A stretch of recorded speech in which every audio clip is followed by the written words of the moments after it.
قەزای سۆران هەر پێنجلایانی کۆمەڵ و گۆڕان و یەکگرتووە و پەیمانی وێچەتی کۆبوونەوەیشان ئەنجامدا و تێدا یادداشتێکیان ناڕاستەی کۆمیسیۆنی هەڵبژارنەکان کرد بە مەبەستی تۆماری ناوی دەنگدەران بۆ قسەکردنی زیاتر لەسەر کۆبوونەوەکە. ڕاستەوخۆ میوانداری بەڕێز موسلیم عەبدوڵڵا بەرپرسی مەڵبەندی سۆرانی کۆمەڵی ئیسلامی کوردستانمان کردووە لە سۆران. مامۆستا سڵاوتان لێبێت. دەکرێت بپرسینەوە بە چ مەبەستێک کۆبوونەوە و ئەو داواکاریانەی کە لەسەری ڕێکەوتون و ئاراستەی کۆمیسیۆنتان کرد کامانە بوون؟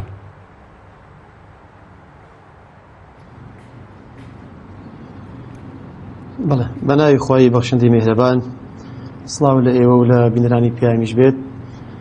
دیارە ئێمە ئەوڕۆ 5 حیزبی سەرەکی لە سنووری قەزای سۆران و دەوروبەری کۆبووینەوە بە مەبەستی تاوەتوێکردن، باسکردن، گفتوگۆکردن دوای کۆبوونەوەکی چڕوپەڕ لەسەر تۆماری دەنگدەران. ئێمە پێمان وایە لە سنووری قەزای سۆران جیاوازتر لە شوێنەکانی تر ئەم تۆماری دەنگدەران تێبینی زۆری لەسەرە. بۆ ئەمە بەستە بە هەنگی هەر پێنجدایانەکە بە پێویستمان زانێت کە لە نزیکەوە گفتوگۆیەکی پڕ بکەین یاسایی بیت لە ڕووی تۆماری دەنگدەرانەوە کە پێمان وایە لەم تۆمارەدا نایاسایی زۆری تێدایە.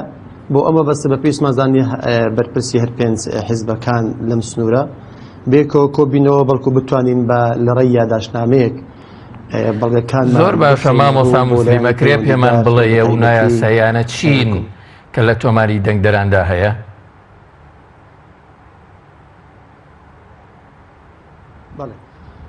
طبعا ئەم ناوچێ لە ڕووی هەڵکەوتوی جوگرافی و کۆمەڵایەتیەوە و لە ڕووی ینی کارژێری و سیاسیەوە تایبەت بە خۆیوە هەیە. دیارە هەر حیزبێک کە لێرە بێت تەوانەوە حیزبەیە ئەگەر لە دەسەڵاتیش بێت هەر وەکو معارزە خۆی پێشان ئەداتن بە هەموو حیزبەکانەوە، چونکە هەموو جونگەکانی بەڕێوەبردن لەم قەزایەتەوە قۆڕخ کرایە لەلایەن حیزبی دەسەڵاتەوە کە پارتی دموکراتی کوردستانە.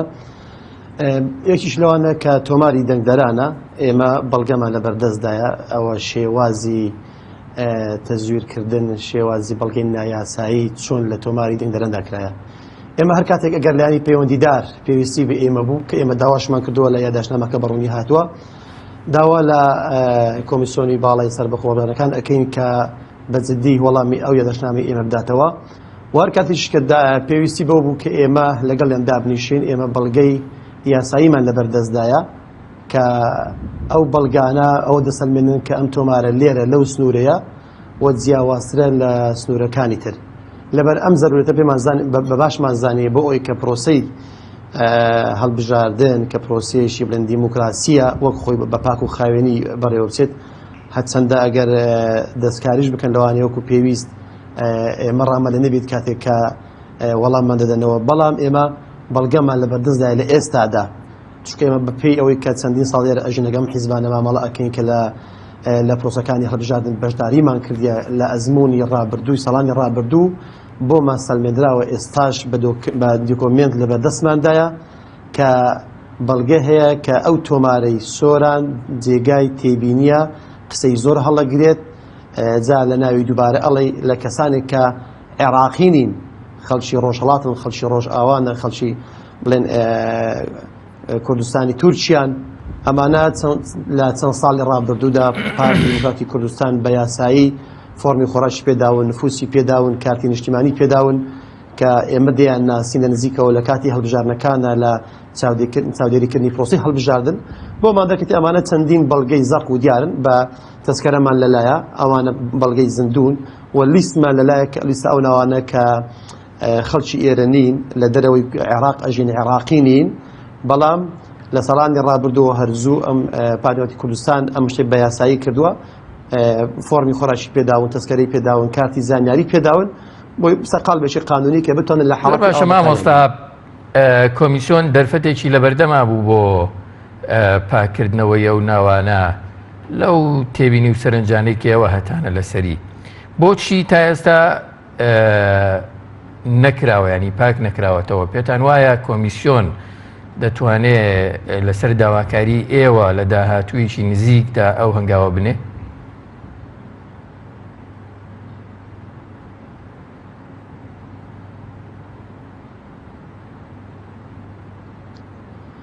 وەرە دەنگەکە بێ من ناگات. بەڵێ مامۆستا پرسیاری ئەوم کرد کە بەڕێیەوە بۆچی پێشتر ئەم لیستە لەو تێبینیانەی ئێوە هەتانە پاک نەکراوەتەوە لەو ناوە دووبارانە لەو ناوانەی کە لە دەرەوەن یان مەسەلەن خەڵکی بیانین یان هەر شتێکی تر و پێتان وایە کۆمیسیۆن دەتوانێت لە ئایندەیەکی زۆر نزیکە و داواکاریانەی ئێوە جێبەجێ بکات؟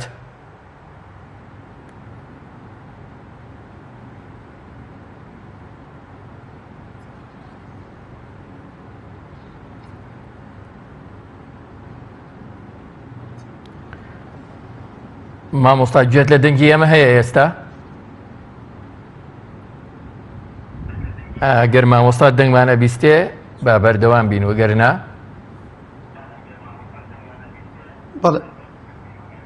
بەڵێ زۆر باشە. مامۆستا پرسیاری ئەوەم کرد پێتەوەنەوەیە کۆمیسیۆن دەتوانێت ئەو داواکاریانەی ئێوە جێبەجێ بکە و بۆچی تا ئێستا نەکراوە یعنی؟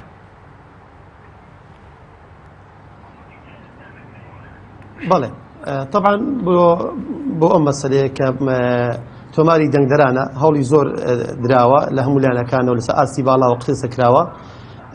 ئێمە بۆ دوا ڕۆژ کاتێکە دەچینە پرۆسەی هەڵبژاردنەوە ئێمە لە ئێستاوە ئەم مەسئولیەتە ئەخینە سەرشانی کۆمیسیۆنی باڵای سەربەخۆی هەڵبژاردن و ڕاپرسی چونکە ئێمە لە ڕابردوو ئەزمونمان هەبووە کە لە ڕابردووشدا شتی وا کرایە بۆ پێشوەخت بە پێویستمان زانی کە تۆپەکە بخینەوە ساحی کۆمیسیۆن بۆ ئەوەی ئەو کۆمیسیۆن کە خۆی بەرپرسە و معنی بەو قەزیە ئەبێت ئەو خۆی هەڵبستێت بە پاکردنەوەی تۆماری دەنگدەران. ئێمە وەکو مەسئولێتێکی ئەخلاقی و سیاسی و کۆمەڵایەتی بە پێویستمان زانی کە لە پێشوەختەدا ئەم بەرچاوڕۆنیە بدەینە کۆمیسیۆن بەڵێ لە سنووری قەزای سۆران و دەوروبەری ئەوەی ئەکرێت شتێکی زۆر ترسناکە زۆر مەترسیدارە بۆیە داواتان لەکەین ئەوانش بە ڕێکاری یاسایی خۆیان بە پێی مەسئولێتی خۆیان و بەرنامەی خۆیان بەم ئەرکە هەڵبستن ئەگەرنا پرۆسەی هەڵبژاردن بە شێوەیەشی گشتی لە سۆران دەکەوێتە ژێر پرسیارەوە کە عیبەی زۆر گەورەی دێتە سەر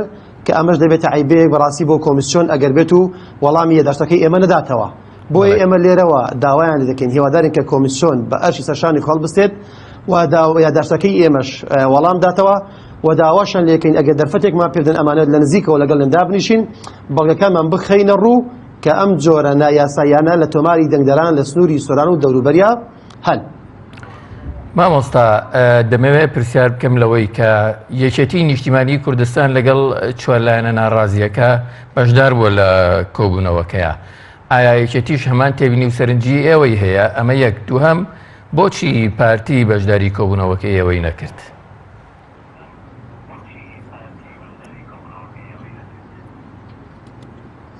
بەڵێ پرسیارێکی جوانە جەوهەریە فعلەن. بەڵێ یەکێتی نیشتیمانی کوردستانیش ئەویش بە هەمان شێوە کاتێک کە تەزویر ئەکرێت لەم سنوورەیە ئەویش پشی خۆی بەر ئەکەوێتون کە فێڵ لەویش ئەکرێت تەزویر لەگەڵ ئەویش ئەکرێت چونکە ئەویش بە هەمان شێوە لێرە خاوەن دەستەڵات نییە. هەموو وەکو گوتم جونگەکان لە دەستی پارتی وڵاتی کوردستاندان ئەو بەڕیان و ئەباتن. یەکێتی نیشتیمانیش ئەویش خۆی بە مەزلوم ئەزانێت کە لەم سنوورەیە لە انتخابەکانی ڕابردووش دەنگەکانی دزراون و فێڵی لێکراوە. بۆیە ئەوانیش بە پێویستیان زانی کە لە کۆبوونێکی ئاوا چارەسازدا لەم دەڤەرەیە بەشداری بکەن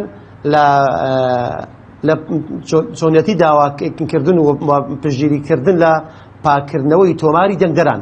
بۆ ئەم قەزیە ئەمە کاتێک کە پێمان گوتن ئەوانیش بە پێویستیان زانی کە لەم کۆبوونەی ئاوا بەشدار بن و ئیستیعدادیشیان دەربڕی کە لە تەواوی پرۆسەی هەڵبژاردن تا کۆتایی پێدێت بە هەمانجیمان هەبێت لەگەڵ یەکتر بتوانین هاوکاری یەکتر بن. بەنسبەتێک کە بڵێن بۆ پارتی وڵاتی کوردستان بەشدار ناکات طبعا ئەو وەڵامەکەی وازەحە ئەو خۆی یعنی خاوەنی قەزێکەیە ئەو شانێک کە ئێمە قسەمان لەسەرە ئەو پرسانێکی ئێمە قسەمان لەسەرە هەر پارتی دیموکراتی کوردستان خۆی ئیشەکانی کردووە کە خۆشی کارێکی کردبێ گومانە کە ناتە کۆبوونەوەیەکی ئەوەکە ئێمە داوای بەڵێ قەزیەشی شەرعی ئەەکەین کە ئەویش خۆی ئەو قەزیە یعنی عیبدار لەکە داری کردووە ینی دایری نفوس لە بەردەستی ئەوانە دایری کۆمپانی خۆر لە بەردەستی ئەوانە کاتی زانانی هەبەر دەستی ئەوانە بەڕێوەبەرەکان خۆیانن هەر خۆیان ینی ئەم شتانیان بە یاسا کردوون.